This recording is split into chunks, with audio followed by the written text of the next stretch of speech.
নমস্কাৰ প্ৰিয় দৰ্শক, পুনৰ এবাৰ আপোনালোক সকলোকে অন্য এটা নতুন ভিডিঅ'ৰ মাজলৈ আন্তৰিক সকলোকে স্বাগতম জনাইছো। প্ৰিয় দৰ্শক, হঠাৎ যদি আপুনি ৰাতিপুৱা শুই উঠাৰ পাছত কিবা এটা কাম কৰি থাকোতে যদি এই চাৰিটা বস্তুৰ যিকোনো এটা বস্তু হলেও আপোনাৰ হাতৰ পৰা যদি হঠাৎ পৰি যায়, তেতিয়াহলে আপোনাৰ বাবে অশুভ।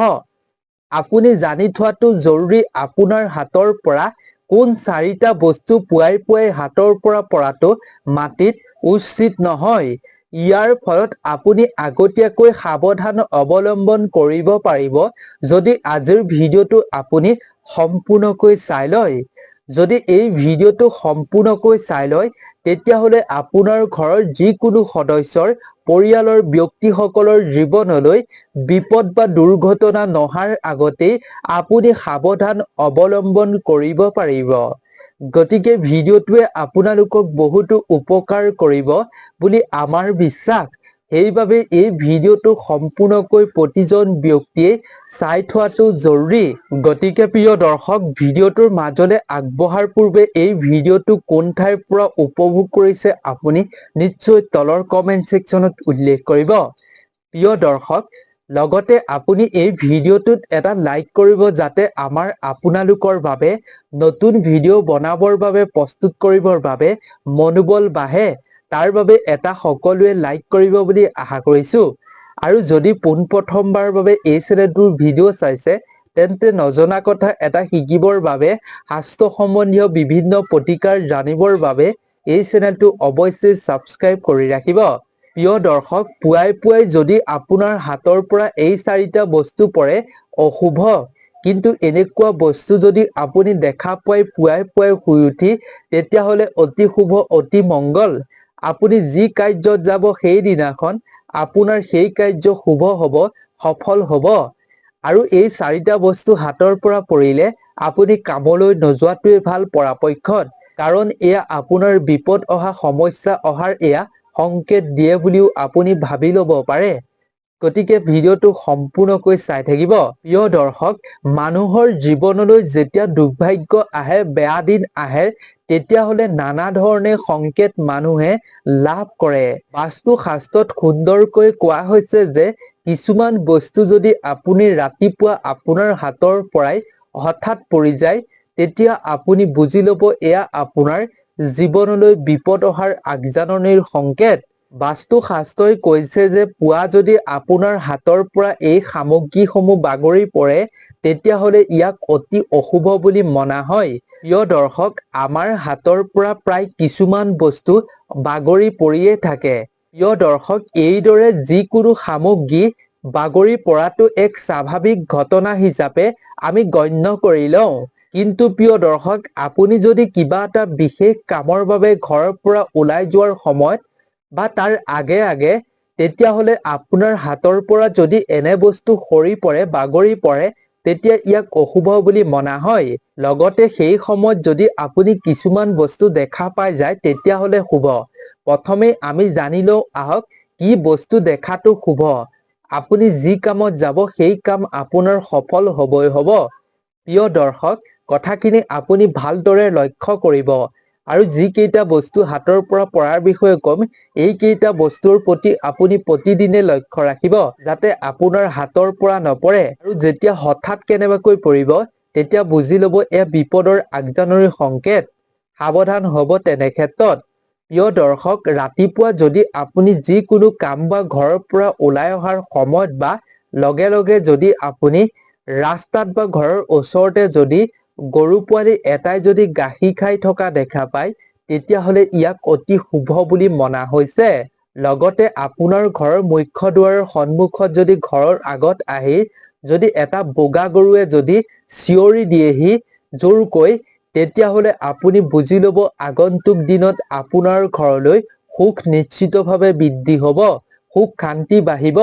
এনে শুভ কাৰ্য যদি হয়, তেতিয়াহলে আপুনি জানি লব ভাগ্য অনুকূলৰ চিন আপোনাক প্ৰেৰণ কৰিছে। আপোনাৰ দিনটো শুভ হব আৰু ইয়াৰ পৰা আপুনি আৰ্থিক সুবিধা লাভ কৰিবলৈ সক্ষম হব পাৰিব। লগতে ৰাতিপুৱা যদি আপুনি সাৰ পাই উঠি প্ৰথমেই যদি আপুনি গাখীৰ দৈ দেখা পায় তেন্তে এয়া ভৱিষ্যতৰ সৌভাগ্যৰ আপোনাক সংকেত হিচাপে প্ৰেৰণ কৰে বুলি শাস্ত্ৰত কোৱা হৈছে। লগতে আপুনি যদি পুৱাই পুৱাই আপোনাৰ ঘৰৰ পৰা বা চালৰ পৰা যদি চৰাই চিৰিকটিৰ শব্দ শুনা পায়, চিঞৰ বাখৰ শুনা পায়, তেন্তে আপুনি বুজি ল'ব আপোনাৰ দিনটো খুব ভাল হ'ব।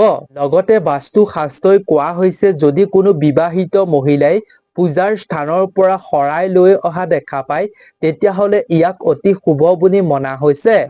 আপোনাৰ কিবা এটা ডাঙৰ কাম বা আধৰুৱা কাম সম্পূৰ্ণ হৈ উঠিব বুলি কোৱা হৈছে শাস্ত্ৰত। প্ৰিয় দৰ্শক, এইকেইটা বস্তু দেখাটো খুবেই শুভ।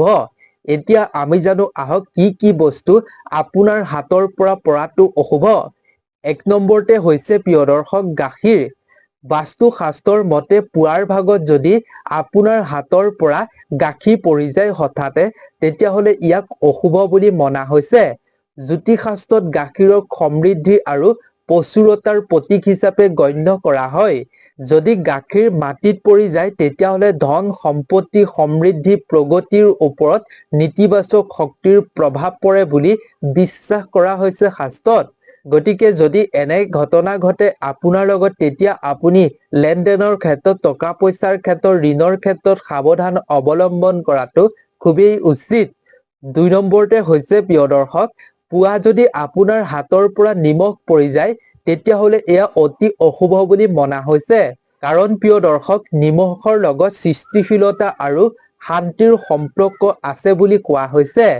আৰু হাতৰ পৰা যদি নিমখ পৰি যায় তেতিয়াহ'লে তৰ্ক বিতৰ্ক ঘৰুৱা সমস্যা আপোনাৰ ঘৰত বৃদ্ধি পাব পাৰে। গতিকে এনে ঘটনা ঘটিলে ঘৰৰ মানুহসকলে ধৈৰ্য কেতিয়াও হেৰুৱাব নালাগে। ধৈৰ্য ধৰি তেওঁলোকে সেই দিনটো পাৰ কৰাটো খুবেই উচিত।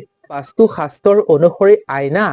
যদি আপুনি হাতত মুখ দৰ্শন কৰি থকাৰ সময়ত পুৱাই পুৱাই হাতৰ পৰা যদি আপোনাৰ আইনাখন সৰি পৰে, মাটিত পৰি যায় তেতিয়াহ'লে এয়া অশুভ লক্ষণ বুলি কোৱা হৈছে।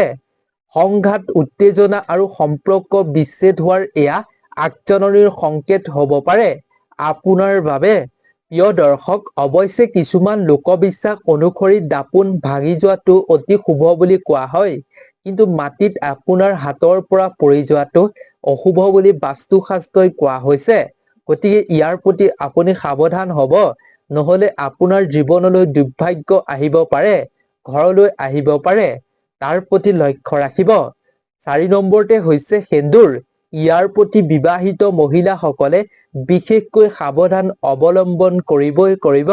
কাৰণ তেওঁলোকে পুৱা স্নান কৰাৰ পাছত সেন্দুৰ লয়। গতিকে সেন্দুৰ লোৱাৰ সময়ত যাতে হাতৰ পৰা সেন্দুৰ পৰি নাযায় তাৰ প্ৰতি সাৱধান হ'ব বিবাহিত মহিলাসকলে। যদি হাতৰ পৰা সেন্দুৰ পৰি যায় মাটিত তেতিয়া তাক অতি অশুভ বুলি মনা হৈছে। প্ৰিয় দৰ্শক, সেন্দুৰক বৈবাহিক জীৱনৰ সুখৰ প্ৰতীক বুলি কোৱা হয়। কোৱা হয় যে যদি ৰাতিপুৱাৰ সময়খিনিত আপোনাৰ হাতৰ পৰা সেন্দুৰ পৰি যায় মহিলাসকলৰ তেতিয়াহ'লে তেওঁলোকৰ পৰিয়ালটো আৰু তেওঁলোকৰ যিগৰাকীৰ হাতৰ পৰা পৰিব সেইগৰাকীৰ জীৱনলৈ কিবা ডাঙৰ দুৰ্যোগ অহাৰ বিপদ অহাৰ আগজাননীৰ সংকেত বহন কৰে বুলি কোৱা হৈছে। তেনে ক্ষেত্ৰত মহিলাসকলে সতৰ্ক হোৱাটো খুবেই জৰুৰী। আৰু কেনেবাকৈ যদি আপোনাৰ হাতৰ পৰা এনে বস্তু পৰে তেতিয়া আপুনি লগালগ ভগৱানক ধ্যান কৰিব লাগে, ভগৱানৰ নাম জপ কৰিব লাগে যাতে আপোনাক সেই বিপদৰ পৰা ৰক্ষা কৰে। গতিকে আপুনি যদি ভগৱানৰ নাম লৈ ভগৱানক আপোনাৰ সমস্যাৰ কথা সঁচা মনেৰে পবিত্ৰ হৃদয়েৰে প্ৰকাশ কৰে তেতিয়া আপোনাক নিশ্চিতভাৱে ভগৱানে সেই বিপদৰ পৰা ৰক্ষা কৰিব। দৰ্শক, এই 4টা বস্তু আপুনি কেতিয়াও পৰিবলৈ নিদিব, তাৰ প্ৰতি লক্ষ্য ৰাখিব। আজিৰ এই ভিডিঅ'টো ইমানেই আছিল। আশা কৰোঁ ভিডিঅ'টো চাই নিশ্চয় উপকৃত হৈছে। যদি ভাল পালে তেন্তে আৰু 10 জন বন্ধুবৰ্গৰ লগতো শ্বেয়াৰ কৰি তেওঁলোককো উপকৃত কৰিব যাতে তেওঁলোকৰ হাতৰ পৰাও ভুলতো এই বস্তুসমূহ নপৰে। গতিকে এই ভিডিঅ'টোৱে নিশ্চয় আপোনাক উপকৃত কৰিব এদিন নহয় এদিন। আজিৰ ভিডিঅ'টোৰ পৰা আমি বিদায় লৈছো। আপোনালোক সকলো ভালে থাকক, সুস্থ থাকক, তাৰেই আমিও কামনা কৰিছো। ধন্যবাদ।